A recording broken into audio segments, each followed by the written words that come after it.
नमस्कार दोस्तों, स्वागत है आप सबका मेरे ज्ञान टीवी चैनल पर। दोस्तों, आज हम बात करेंगे अधिक मास क्या है, कब आता है और अधिक मास पर हमें क्या क्या करना चाहिए। तो वीडियो स्टार्ट करने से पहले आप मेरे चैनल को सब्सक्राइब करना बिल्कुल ना भूलें। हिंदू कैलेंडर में हर 3 साल में एक बार एक अतिरिक्त माह का प्रकट्य होता है, जिसे अधिक मास, मल मास या पुरुषोत्तम मास के नाम से जाना जाता है। हिंदू धर्म में इस माह का विशेष महत्व है।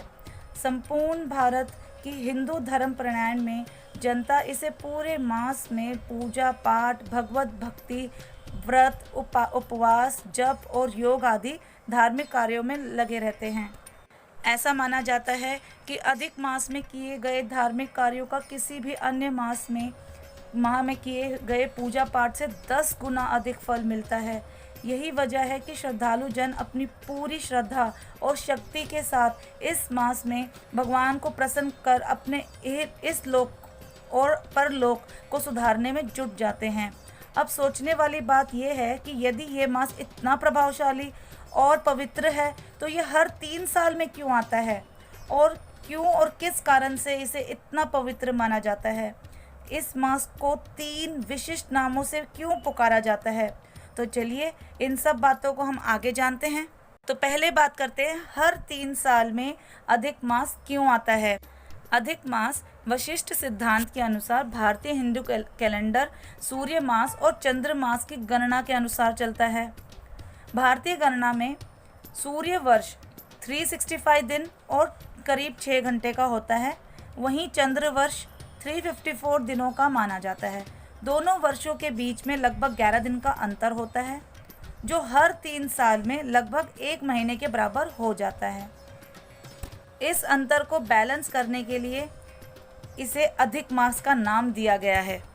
अब बात करते हैं इसे मल मास क्यों कहा गया है। हिंदू धर्म में अधिक मास के दौरान सभी पवित्र कर्म वर्जित माने जाते हैं। माना जाता है कि अतिरिक्त होने के कारण ये मास मलिन होता है, इसीलिए इस मास में हमें गृह प्रवेश नहीं करना चाहिए, कई बहुमूल्य वस्तुएं नहीं खरीदनी चाहिए, विवाह भी नहीं कराना चाहिए और नामकरण जैसे कार्य नहीं किए जाते। अब हम बात करेंगे इसे पुरुषोत्तम मास का नाम क्यों कहा गया है।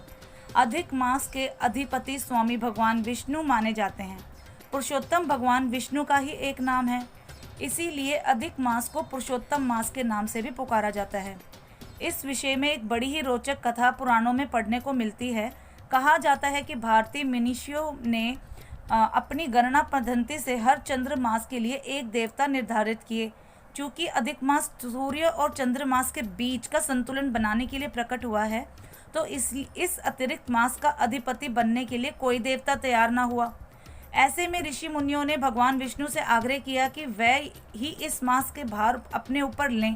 भगवान विष्णु ने इस आग्रह को स्वीकार कर लिया। इस तरह से ये मल मास के साथ पुरुषोत्तम मास भी बन गया। अब हम बात करेंगे अधिक मास के महत्व के बारे में। हिंदू धर्म के अनुसार मनुष्य 5 तत्वों से बना है: जल, अग्नि, आकाश, वायु और पृथ्वी। अपनी प्रकृति के अनुरूप ही ये 5 तत्व प्रत्येक जीव की प्रकृति निर्धारित करती है। अधिक मास में मनन, ध्यान, योग आदि का माध्यम से साधक अपने शरीर में समाहित इन 5 तत्वों को संतुलित करता है। इस माह में किए गए तप पूजा से आप अपने समस्त कुंडली दोषों को भी निवारण कर सकते हैं। अब हम बात करेंगे कि इस मास में, अधिक मास में क्या करना उचित है। आमतौर पर अधिक मास में हिंदू श्रद्धालु व्रत, उपवास, पूजा पाठ, ध्यान, भजन, कीर्तन, मनन को अपनी जीवनचर्या बनाते हैं। अधिक मास के स्वामी भगवान विष्णु जी हैं, तो इस महीने आपको भगवत गीता, विष्णु पुराण, इनका आपको मनन पठन करना बहुत ज़्यादा लाभकारी होगा। ऐसे माना जाता है कि अधिक मास में विष्णु मंत्र का जाप करने वाले साधकों को भगवान विष्णु स्वयं आशीर्वाद देते हैं, उनके पापों का शमन करते हैं और उनकी समस्त इच्छा पूरी करते हैं। आप ओम नमो भगवते वासुदेवाय का मंत्र का उच्चारण कर सकते हैं और आप विष्णु जी का इस श्लोक का भी ध्यान कर सकते हैं। शान्ताकारं भुजगशयनं पद्मनाभं सुरेशं विश्वधारं गगनसदृशं मेघवर्णं शुभांगं लक्ष्मीकान्तं कमलनयनं योगिहृदयध्यानं गम्यं वन्दे विष्णुं भवभयहरं सर्वलोकैकनाथम्।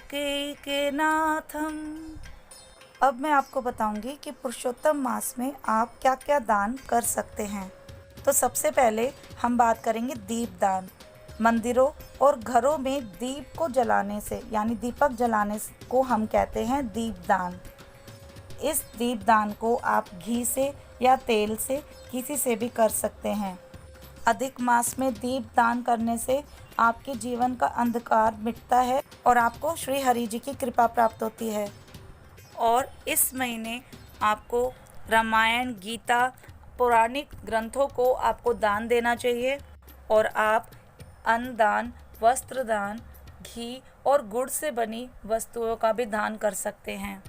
तो दोस्तों, इस साल 2020 में पुरुषोत्तम मास पितृपक्ष के मावस के बाद 18 सितंबर से 16 अक्टूबर तक पुरुषोत्तम मास रहेगा।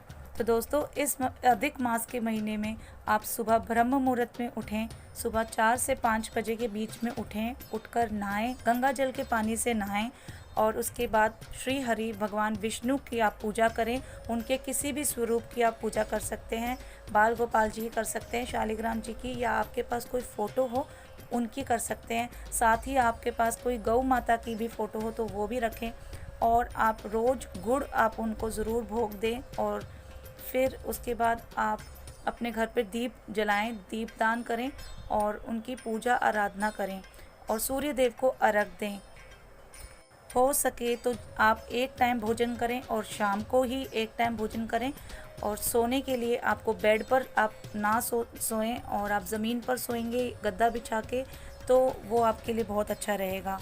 दान पुण्य के साथ साथ आप संतों और महापुरुषों की भी सेवा करें, इससे आपको तीर्थ स्नान के जैसा फल मिलेगा। तो दोस्तों, ये थी मेरी पूरी जानकारी अधिक मास के ऊपर। उम्मीद है मेरी वीडियो आपके लिए फ़ायदेमंद होगी।